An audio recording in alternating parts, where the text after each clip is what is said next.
৭৭ আর এই গিয়ে ৭৮। মোটে ৭৮। এর চেয়ে বেশি তো নবাবের দেহরক্ষীর কাছে থাকে। দূর দূর দূর দূর। অনেকদিন মহারাজকে হাত করে মোহর নেওয়া হয়নি, কিছু একটা করতেই হবে।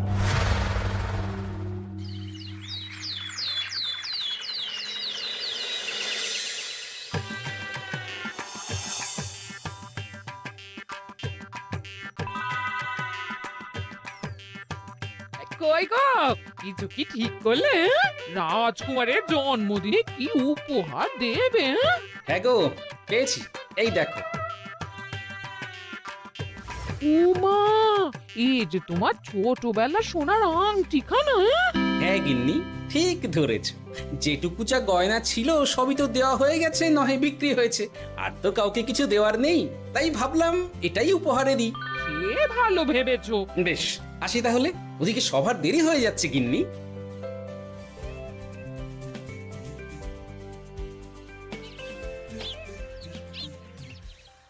আচ্ছা শোনো, একটা কথা বলতে ভুলে গেছিলাম, আজ একটু তাড়াতাড়ি বাড়ি এসো। শাড়িওয়ালাকে আসতে বলেছি দুপুরে। আবার শাড়িওয়ালা কেন? আরে তুমি ভুলে গেলে, সামনে আমার বোনদির বিয়ে, তার জন্য নতুন শাড়ি লাগবে না গো। একমাত্র বড় মাসির মেয়ে বলে কথা। বুঝলাম। তো ওই একটা শাড়ির জন্য আবার আমাকে থাকতে হবে? 3টে শাড়ি উপহারের পাশাপাশি আমারও একটা শাড়ি চাই। হ্যাঁ আচ্ছা, তুমি নতুন শাড়ি নিয়ে কি করবে বলো তো? বিয়েটা তো তোমার বংশীর। বলি, সারাটা জীবন তো এই এক কাপড়ই কাটিয়ে দিলাম, কি দিয়েছো তুমি আমায়? কেন, এই নিজেকে? আমার মতো স্বামী আর কোথাও পাবে? ও সব মন ভুলানো কথাই আর চিড়ে ভিজবে না, তাড়াতাড়ি আসবে বলে দিলাম। হ্যাঁ অগত্যা।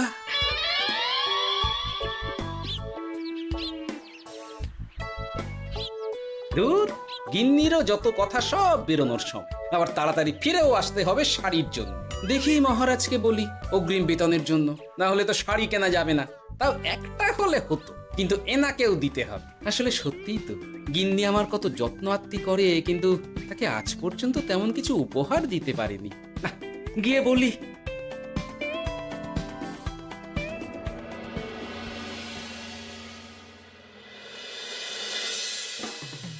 রাজকুমারের জন্মদিন উপলক্ষে যে আপনারা এত উপহার এনেছেন তার জন্য অনেক ধন্যবাদ। আপনাদের সকলের আশীর্বাদ ও ভালোবাসা আমি রাজকুমারের কাছে পৌঁছে দেব। এ আর এমন কি মহারাজ, জানেনই তো রাজকুমার আমাদের সকলের কাছে কত প্রিয়। ঠিক ঠিক। কিন্তু আমি অবাক হচ্ছি, আপনার প্রিয় গোপাল জন্মদিন ভুলে গেছে দেখে। এখনো পর্যন্ত তার কোনো পাত্তাই নেই। হ্যাঁ তাই তো, গোপাল আসেনি কেন? এসে গেছি মহারাজ। তা বলি, এসে তো উদ্ধার করে দিয়েছো। আজ রাজকুমারের জন্মদিন, সে কথা কি মাথায় আছে? ক্ষমা করবেন মহারাজ, আসলে ওই রাজকুমারের উপহার আর গিন্নির আবদার এসবের জন্যই আমার দেরি হয়ে গেল আর কি। এই নিন রানীমা, আমার তরফ থেকে রাজকুমারের জন্য ছোট্ট উপহার। অনেক অনেক ধন্যবাদ গোপাল। তবে মহারাজ, আমারও একটা অনুরোধ ছিল। কি? আমাকে যদি অগ্রিম বেতন হিসাবে কিছু মোহর দেন, তাই নিয়ে আমাকে একটু তাড়াতাড়ি বাড়ি ফিরতে হবে। উনি বলবেন আর ওনাকে দিতে হবে, মামা বাড়ির আবদার। যেটা জানেন না তার মাঝে এত কথা বলেন কেন? হ্যাঁ, আসলে মহারাজ, আমার গিন্নির বোনের মেয়ের বিয়ে সামনে, তাই গিন্নি আবদার করেছে ওই নতুন শাড়ি কেনার জন্য। জানেনই তো বিয়ে বাড়ির কত খরচা, তাই। এ তো খুব ভালো কথা, কিন্তু অগ্রিম বেতন কেন? এমন একটা ভালো খবর দিলে আমার তরফ থেকে তোমার জন্য কিছু মোহর উপহার। এই না, ধন্য মা আপনি। আপনার মতো মা থাকতে সত্যি ছেলের কোনো চিন্তা থাকে না রানীমা। ইস, বেটা আবার সুযোগ বুঝে মোহর পেল। কেন যে আমার এমন হয় না। এবার তাহলে আসি মহারাজ, গিন্নি ওদিকে অপেক্ষা করছে। হ্যাঁ হ্যাঁ, যাও যাও, আজ তাহলে সভা এখানেই শেষ করলাম। মহারাজ, আপনার সাথে আমার একান্তে কিছু কথা আছে। আমি অন্দরমহলে গেলাম। রানীমার আবার হঠাৎ কি হলো, ব্যাপারটা দেখতে হচ্ছে।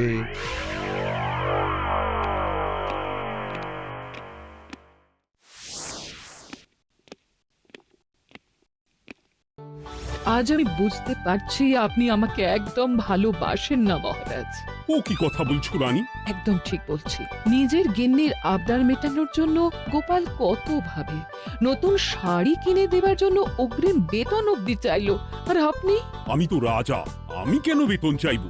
সেটাই তো, রাজা হয়েও আপনি কখনো এমন কিচ্ছু করেননি, কিচ্ছু না। আহা, রাগ করে না। আমি তোমাকে সব থেকে সুন্দর শাড়ি উপহার দেব, একেবারে সোনার সুতোর কাজ করা মুক্ত বসানো শাড়ি। এমন শাড়ি কেউ কখনো দেখেনি। ও মা, সত্যি? আচ্ছা, এই ব্যাপার। গোপালের কথা শুনে এবার মহারাজ ও রানীমাকে উপহার দেবে? ধুর, আমারই ভাগ্যটা খারাপ।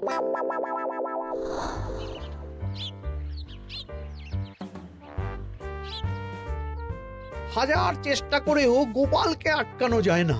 দূর দূর দূর, আমি যা চেয়েছিলাম তা ওই গোপাল পেয়ে গেল। ও কি গো, তুমি কার সাথে কথা বলছো? দুর্ভাগ্যর সাথে। কি সব অলক্ষণে কথা? কি হয়েছে? কি আর হবে, সবই তো তোমার দোষ। আমার দোষ?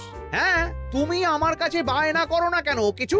তুমি বায়না করনি বলেই আজ আমি রানীমার কাছ থেকে মোহর পেলাম না, কিন্তু গোপাল পেয়ে গেল। এবার বুঝলাম। ঠিক আছে, এখন তাহলে বায়না করছি, তুমি কাল গিয়ে সেটা রানীমাকে জানাবে, ঠিক আছে? হ্যাঁ, করো করো করো, বায়না করো, বায়না করো। কি চাই, কি চাই, কি চাই? পেয়েছি। তুমি রানীমাকে গিয়ে বলবে যে আমার একটা সোনার হার চাই। এই না হলে আমার বউ। দারুণ চাল চেলেছো।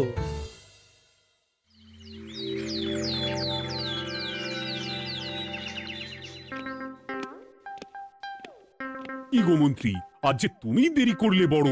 আগে মহারাজ, আমাকে সময় নিয়ে শোনাতে শোনাতে মন্ত্রীমশাইয়ের মনে হয় নিজেরই সময় জ্ঞান খারাপ হয়ে গেছে। তুমি থামো তো মহারাজ, আমারও খুব বড় একটা বিপদ হয়ে গেছে।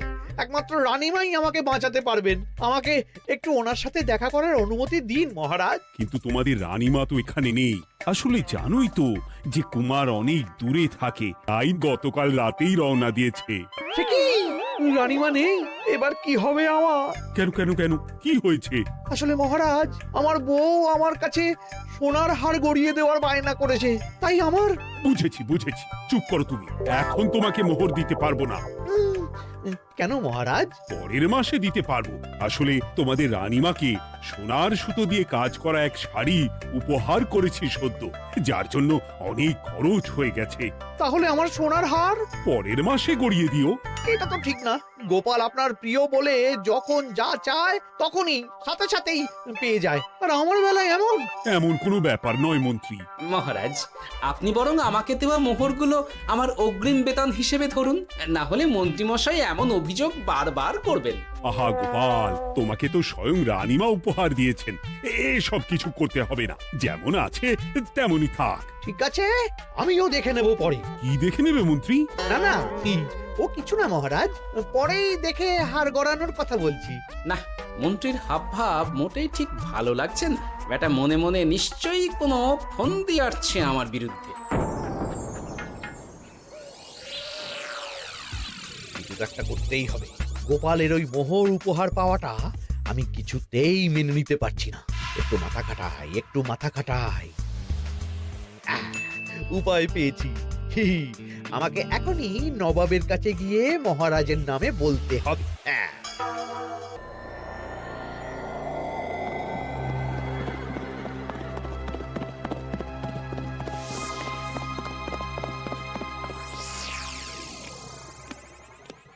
প্রণাম নবাব বাহাদুর। আরে এদের কৃষ্ণনগরের রাজা কৃষ্ণচন্দ্রের মন্ত্রী, তো হঠাৎ এখানেই কেন? আমি নবাব বাহাদুরকে আন্তরিক ধন্যবাদ জানাতে এসেছি। কিসের জন্য? এই যে আমরা খুব খুশি রাজা কৃষ্ণচন্দ্রের মতো একজন শক্তিশালী রাজা পেয়ে। শুধু সামরিক বলেই নয়, আর্থিক, সামাজিক, রাজনৈতিক সব দিক থেকে। আর এটা সম্ভব হয়েছে আপনার মতো একজন নবাবের মহারাজের ওপর কৃপা দৃষ্টির জন্য। বলতেটা কি চাইছো তুমি? তেমন কিছুই না, আপনার গুণগান করছি। নইলে আপনিই বলুন না, আমাদের মহারাজ কখনো সোনার সুতোয় বোনা মুক্তোর কাজ করা শাড়ি কিনে রানীমাকে উপহার দিতে পারে? কি সোনার শাড়ি?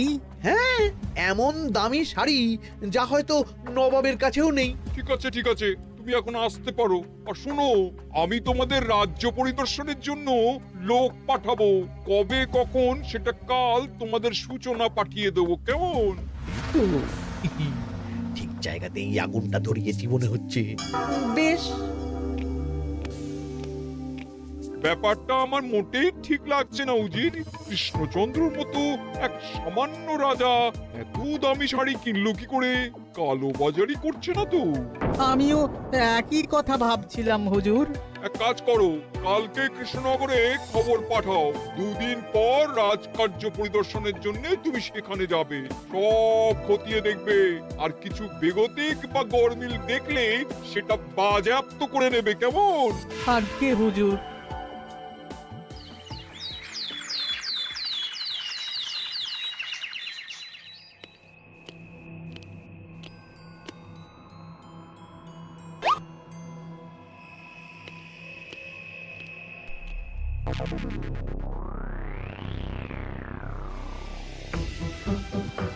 কি হয়েছে মহারাজ? কার চিঠি?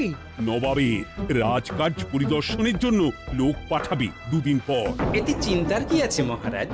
চিন্তার বিষয় আছে। নবাব আমার রাজকোষের হিসাবও মিলিয়ে দেখতে চায়। কোনো একটা ভাবে নবাবের কানে আমার সোনার শাড়ি কেনার কথাটা চলে গেছে, তাই সন্দেহ করছে। সে কি কাণ্ড! নবাবকে তো চিনি, ভুল ধরার কোনো সুযোগ ছাড়বে না। আর চিঠিতে পরিষ্কার লিখে দিয়েছে, হিসেবের একটু এদিক ওদিক হলেই সে সব বাজেয়াপ্ত করে নেবে। হায় কপাল, এ সব হয়েছে গোপালের জন্য। অমনি শুরু করে দিলেন। আচ্ছা, আমি আবার কি করেছি বলুন তো? তুমিই তো করেছো। সেদিন যদি তুমি তোমার গিন্নির শাড়ি কেনার কথাটা রানীমার কানে না তুলতে, তাহলে রানীমাও মহারাজের কাছে শাড়ির জন্য বায়না করতেন না, মহারাজও সোনার শাড়ি কিনতেন না, আর নবাবও জানতে পারতেন না। একদম ঠিক কথা বলেছ মন্ত্রী, সব দোষ তোমার গোপাল। মহারাজ, আপনি এমন বলছেন? হ্যাঁ বলছি, কারণ এটাই হয়েছে। দুশ্চিন্তায় এখন মাথা খারাপ হয়ে যাচ্ছে আমার। আমি জানি না তোমার জন্য আজ অব্দি এমন বিপদে কবে পড়েছি। এবার তোমাকেই এখান থেকে বেরোনোর উপায় বের করতে হবে। আর যদি তা না করতে পারো, তাহলে আজ পর্যন্ত তোমাকে যত মোহর উপহার দেওয়া হয়েছে সেই সব উপহারের মোহর ফেরত দিতে হবে। সব মোহর যে প্রায় খরচ হয়ে গেছে মহারাজ, আবার আমি কোথা থেকে পাবো? সেটা তুমি জানো। এইবার গোপাল ভালো মতো জব্দ হয়েছে। এই যে লঘু পাপে গুরুদণ্ড। গোপাল পড়ল ফাঁদে। এমন দেখে মন্ত্রী হাসে আর আমার মনটা কাঁদে।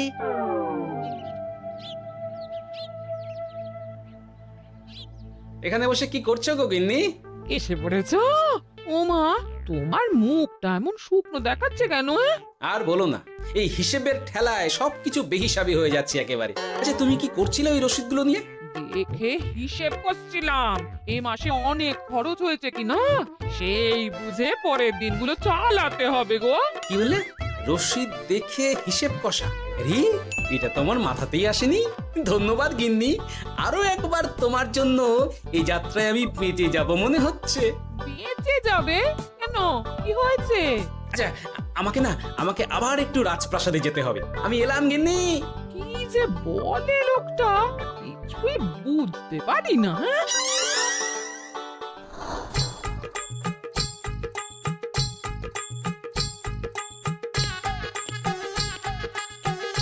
আসতে পারি মহারাজ? এ কি গোপাল, তুমি? আর কোনো চিন্তা নেই মহারাজ, নবাবকে হিসেব বোঝানোর উপায় পেয়ে গেছি। কি বলছো? কি উপায়? এই দুদিনে আপনি শুধু সকল প্রজাদের কাছ থেকে পুরনো রসিদ সংগ্রহ করুন, তাহলেই কেল্লা ফতে। তাই নাকি? আর নয়তো কি? তবে এ ব্যাপারে মন্ত্রী মশাইকে কিন্তু কিচ্ছু জানতে দেওয়া যাবে না। শুধু আমি যা বলছি তাই করুন মহারাজ। সে তো বুঝলাম, কিন্তু প্রজাদের থেকে পুরনো রসিদ সংগ্রহের কথা ঘোষণা করলেই মন্ত্রী এমনি জানতে পেরে যাবে। চিন্তা করবেন না মহারাজ, আমার কাছে এটারও উপায় আছে। আপনি শুধু খেয়াল রাখবেন যাতে এই কথা 5 কান না হয়। বাকিটা ভরসা রাখুন, কৃষ্ণনগরের একটা ঘাসও নবাব বাজেয়াপ্ত করতে পারবে না।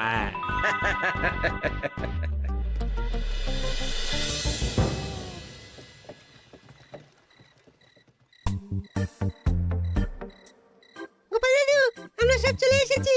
ভালো সময় এসেছিস, তোদের দাদুর ভবিষ্যৎ এখন তোদেরই হাতে। আপন করে বলছো কেন দাদু? আমরা থাকতে তোমার কিচ্ছু হবে না, শুধু বলো না কি করতে হবে।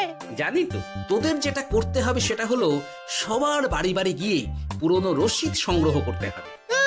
এই ব্যাপার, এটা আর এমন কি? কিন্তু কেউ যদি জিজ্ঞাসা করে কেন চাইছি, তখন বলবি যে ওই গোপাল দাদু ওই টোঙা বানাবে বলে পুরনো কাগজ চাইছে। আচ্ছা, আমরা এক্ষুনি নিয়ে আসছি। যাক, প্রথম ধাপ হয়ে গেল, এবার পরের ধাপের প্রস্তুতি। যাই, একবার বরং বিজ্ঞানীর কাছ থেকে ঘুরে আসি। বিজ্ঞানী, ও বিজ্ঞানী, বাড়ি আছো? আরে গোপাল যে, এসো এসো ভেতরে এসো। বলো, তোমাকে কিভাবে সাহায্য করতে পারি? তোমার কাছে কালি মোছা যায় এমন কোনো কিছু আছে? কালি মোছার জিনিস? হ্যাঁ, একটা তরল রাসায়নিক পদার্থ আছে যেটা সব ধরনের কালি তুলে ফেলে। দাঁড়াও দিচ্ছি। অনেক ধন্যবাদ বিজ্ঞানী।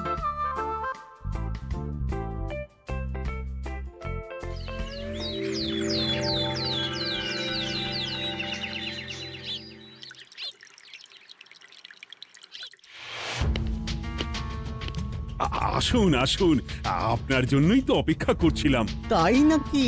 এতটা পথ উনি এসেছেন, আগে ওনার জন্য শরবত ও মিষ্টির ব্যবস্থা করি। এই যে মহারাজ, আমি জল মিষ্টির ব্যবস্থা করে এনেছি, এটাও সাথে নিন। এটা কি? কেন, হিসেব ভোলা ময়রা পাঠিয়েছে এই মিষ্টি ও শরবতের দাম। এর মধ্যে এই কাজের সাথে যুক্ত ভোলা ময়রা আর তার পরিচারকের পারিশ্রমিকও যুক্ত আছে। হ্যাঁ, আসলে আমাদের মহারাজ তো প্রতিদিনের খরচ খুব হিসেব করে চলেন, তাই। ও, আমি একটু বসবো? নিশ্চয়ই, ওই তো ওদিকে বসার জায়গা। আপনি কি হাওয়া খাবেন উজির সাহেব?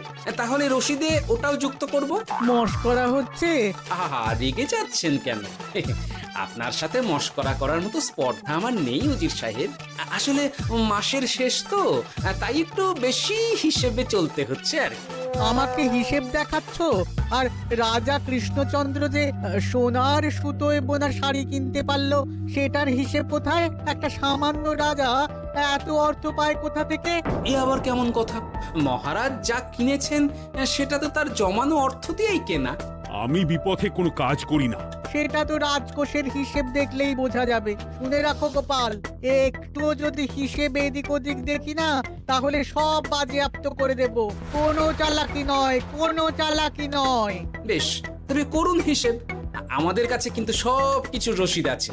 কই গো, আনো সব, আনো আনো।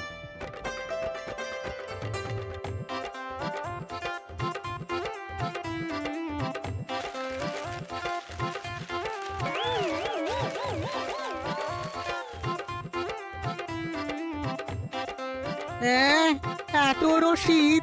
আপনি বরং নিশ্চিন্তে হিসেব কষে নিন, আমরা আসি।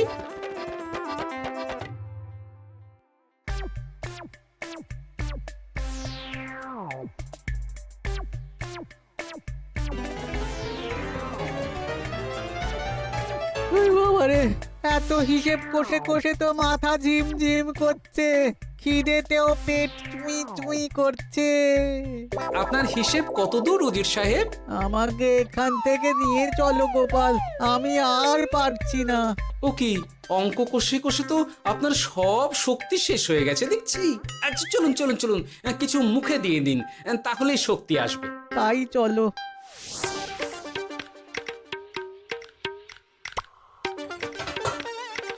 নিন, এটা হলো দুপুরের খাবার, আনাজ মশলা এমনকি রান্নার ঠাকুরেরও পারিশ্রমিকের হিসেব। এবার আমি পাগল হয়ে যাব। আমি আর কোনো হিসেব দেখতে চাই না। সব সময় কি আর হিসেব নিয়ে চলা যায় নাকি? কি আর করা যাবে বলুন? হিসেবে না চললে আপনি তো মহারাজের উপার্জনের উপর সন্দেহ করবেন, আর বেশি খরচ হলেই সম্পত্তি বাজেয়াপ্ত করবেন। তাই বলে সব কিছুতেই হিসেব? কোনো একদিকে বেশি খরচ হলে বাকি দিকগুলো এভাবেই কম করে চলতে হয়। কি ঠিক বলিনি? আমি আমার ভুল বুঝতে পেরেছি গোপাল, এবার আমাকে রেহাই দাও। আসলে তোমাদের মন্ত্রী নবাবের কাছে গিয়ে তোমাদের রাজা নামে উস্কেছে। কি মন্ত্রী? এই রে খেয়েছে, এবার পালাতে হবে দেখছি। ঠিক জানতাম মোহরের জন্যই এত কিছু। তাই তো নবাব এমন করেছেন। বেশ, এবার আমি ফিরে গিয়ে নবাবকে সব জানিয়ে দিচ্ছি। সত্যি গোপাল, তোমার তুলনা হয় না। আর মন্ত্রী, আগে মহারাজ, তুমি যা করেছো তার কোনো ক্ষমা নেই। তোমার জন্যই আমার এত হয়রানি হয়েছে। ভুল হয়ে গেছে, আমাকে ক্ষমা করে দিন মহারাজ। গোপালের ওপরে হিংসে করে এমন করেছি, আর হবে না। একটা সুযোগ দিন মহারাজ। হ্যাঁ মহারাজ, সুযোগ দিয়েই দিন। বেশ, তবে তোমার শাস্তি হলো রানীমাকে আমি যে সোনা শাড়ি কিনে দিয়েছি সেটার পুরো দাম তোমাকে আমায় দিতে হবে।